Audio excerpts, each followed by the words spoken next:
ನಾನು, ನನ್ನ ಹೆಂಡತಿ, ಮತ್ತು ನನ್ನ ಮಗಳು 3 ಜನ ರೆಡಿ ಆದ್ವಿ ಜಾತ್ರೆಗೆ ಹೋಗೋದಕ್ಕೆ. ನಾನು ಐರಾವತಿ ಹತ್ಕೊಂಡು ಹೊರಟ್ವಿ. ಹೋಗ್ತಾ ದಾರಿಯಲ್ಲಿ ಕುರುಬರಳ್ಳಿ ಅಂತ ಸಿಗುತ್ತೆ. ಈ ಹಳ್ಳಿಯಲ್ಲಿ ಇವತ್ತು ಗಂಗಮ್ಮ ದೇವಿಗೆ ಪೂಜೆ ಮಾಡ್ತಿದ್ದಾರೆ. ಪೂಜೆ ಮಾಡೋದು ಅಂದರೆ ಈ ಕುರಿ ಕೋಳಿನೆಲ್ಲ ಬಲಿ ಕೊಟ್ಟು ಪೂಜೆ ಮಾಡೋದು. ಇಲ್ಲಿ ಪ್ರತಿಯೊಂದು ಮನೆಯಲ್ಲೂ ಇವತ್ತು ಘಮ ಘಮ ಅಂತ ವಾಸನೆ ಬರುತ್ತೆ. ಅಂದರೆ ಬರೀ ನಾನ್ ವೆಜ್ಜೇ ಸ್ಮೆಲ್ಲು.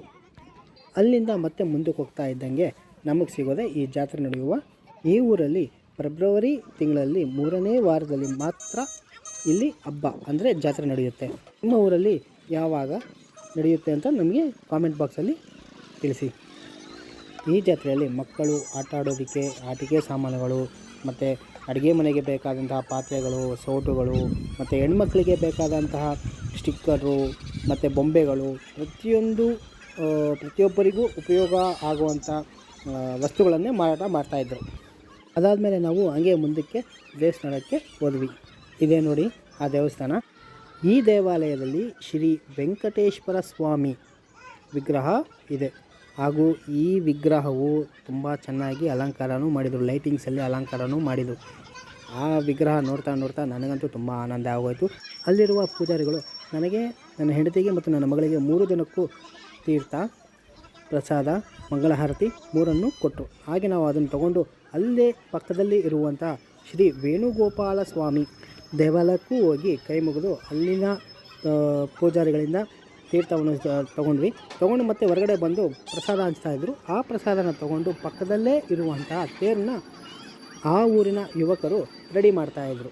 ಸರಿ, ಯಾರಪ್ಪ ಇವರೆಲ್ಲ ಅಂದ್ಕೊಂಡ್ರೆ ಶ್ರೀ ವಿನಾಯಕ ಮಿತ್ರ ಬಳಗ ಅಂತ ಗೊತ್ತಾಯಿತು. ಹಾಗೆ ಆ ತೇರನ್ನ ನೋಡಿಕೊಂಡು ಅಕ್ಕಪಕ್ಕದಲ್ಲಿರುವಂಥ ಜನರನ್ನು ನೋಡ್ತಾ ಏನೇನು ಮಾರಾಟಕ್ಕಿದೆ, ಏನೇನು ಮಾರಾಟದಲ್ಲಿ ಮಾಡ್ತಾಯಿದ್ದಾರೆ ಅಂತ ಪ್ರತಿಯೊಂದು ನೋಡ್ತಾ ಹಾಗೆ ಒಂದು 5 ನಿಮಿಷ ಅಲ್ಲೇ ಪ್ರಸಾದ ತಿನ್ನೋ ನನ್ನ ಮಗ ಜಶು ಬಂದು, ಓ ಮಾವ, ನೀವು ಜಾತ್ರೆಗೆ ಬಂದಿದ್ದೀರಾ, ಯಾವಾಗ ಬಂದ್ರಿ ಅಂತ ಕೇಳಿದ. ನೀನೇನೋ ಇಲ್ಲಿ ಅಂತ ಕೇಳಿದ್ರೆ, ನಾವು ಒಂದು 4-5 ಜನ ಜಾತ್ರೆಗೆ ಬಂದಿದ್ದೀವಿ ಅಂದ. ಸರಿ, ನಾವು ಬರ್ತೀವಿ ನಡಿ ಅಂತ ಹೇಳಿ ಹಾಗೆ ಹೋಗ್ತಾ ಇದ್ದಂಗೆ ಆ ದಾರಿಯಲ್ಲಿ ನನ್ನ ಹೆಂಡತಿಗೆ ಉಂಗುರ ಮಾರೋ ಅಂಗಡಿ ಕಾಣಿಸುತ್ತೆ. ಉಂಗುರ ತೊಗೋಬೇಕ್ರಿ ಅಂತೇಳಿ. ಸರಿ ಆಯಿತು ತಗೋ ಅಂತೀನಿ. ಆವಾಗ ನನ್ನ ಹೆಂಡತಿ ಅಲ್ಲಿ ಉಂಗುರ ತೊಗೊತಾಳೆ, ಗೋಜಾಡಿ ಅವ್ರಿಗೆ ದುಡ್ಡು ಕೊಡ್ತಾಳೆ. ದುಡ್ಡು ಕೊಟ್ಟಾದಮೇಲೆ ಮತ್ತೆ ಮುಂದಕ್ಕೆ ಹೋಗ್ತೀವಿ. ಅಲ್ಲಿ ಹೋಗಿ ನೋಡಿದ್ರೆ ನನ್ನ ಮಚ್ಚ ಅಪ್ಪು ಟ್ಯಾಟೂ ಹಾಕ್ಸ್ತಾ ಇದ್ದ. ಏನೋ ಮಚ್ಚ, ನೀನು ಟ್ಯಾಟೂ ಹಾಕ್ಸ್ತಾ ಇದೀಯ ಅಂದರೆ ಹ್ಞೂ ಹಾಕಿಸ್ತಾ ಇದ್ದೀನಿ, ನೀನು ಹಾಕ್ಸ್ಕೋಬೇಕಾದ್ರೆ ಅಂದ. ಸರಿ, ನಾನು ಬೇಡಪ್ಪ ಅಂದೆ. ಆಮೇಲೆ ಅವನು ಏನೋ ಟ್ಯಾಟೂ ಹಾಕ್ಸ್ತಾ ಇದೆ ಅಂತ ಕೇಳಿದ್ದಕ್ಕೆ ತ್ರಿಶೂಲ ಹಾಕ್ಸ್ತಾ ಇದ್ದೀನಿ ಅಂದ. ಅಷ್ಟರಲ್ಲಿ ನನ್ನ ತಮ್ಮ ನನ್ನ ಮಗಳಿಗೆ ಒಂದು ಟೋಪಿ ತೊಗೊಂಬಂದ. ಇದೇ ನೋಡಿ ಆ ಟೋಪಿ. ಚೆನ್ನಾಗಿದೆಯಾ? ಚೆನ್ನಾಗಿದ್ದರೆ ಕಾಮೆಂಟ್ ಬಾಕ್ಸಲ್ಲಿ ಸೂಪರ್ ಅಂತ ಕಾಮೆಂಟ್ ಮಾಡಿ. ಆ ಟ್ಯಾಟೂ ಹಾಕಿದವ್ರಿಗೆ ಅಮೌಂಟ್ ಕೊಟ್ಬಿಟ್ಟು ನಾವು ಹಾಗೆ ಮುಂದೆ ಹೋದ್ವಿ. ಅಷ್ಟೇ ನನ್ನ ಮಚ್ಚ ಇಟ್ಕೊಂಡು, ಬಾ ಮಾಮ ಜ್ಯೂಸ್ ಕುಡಿಯೋಣ ಅಂತಂದ. ಸರಿ ನಡಿಯಪ್ಪ ಹೋಗಿ ಕುಡಿಯೋಣ ಅಂತ ಹೇಳಿ ಮುಂದಕ್ಕೆ ಹೋಗ್ತಿದ್ದಾಗೆ ನನ್ನ ಹೆಂಡತಿಗೆ ಹೇರ್ ಕ್ಲಿಪ್ ಬೇಕು ಅಂತಂದು. ಸರಿ ಆಯಿತು ನಡಿ ಅಂತೇಳಿ ಹೇರ್ ಕ್ಲಿಪ್ ತೊಗೊಂಡು ಮುಂದಕ್ಕೆ ಹಾಗೆ ಬಂದ್ವಿ. ಹೋಗ್ತಾ ದಾರಿಯಲ್ಲಿ ನನ್ನ ಮಚ್ಚ ಎಲ್ಲ ಕಬ್ಬಿನ ಹಾಲಿನ ಜ್ಯೂಸ್ ಕುಡಿಯೋಕ್ಕೆ ಆ ಗಾಡಿ ಹತ್ರ ನಿಂತಿದ್ರು. ಸರಿ ಬಾ ಮಾವ ಅಂತ ಕರೆದ್ರು. ಅಲ್ಲಿಗೆ ಹೋಗಿ ಜ್ಯೂಸ್ ಕುಡ್ಕೊಂಡು 180 ರೂಪಾಯಿ ನನ್ನ ಮಚ್ಚನೇ ಗೂಗಲ್ ಪೇ ಮಾಡ್ದ.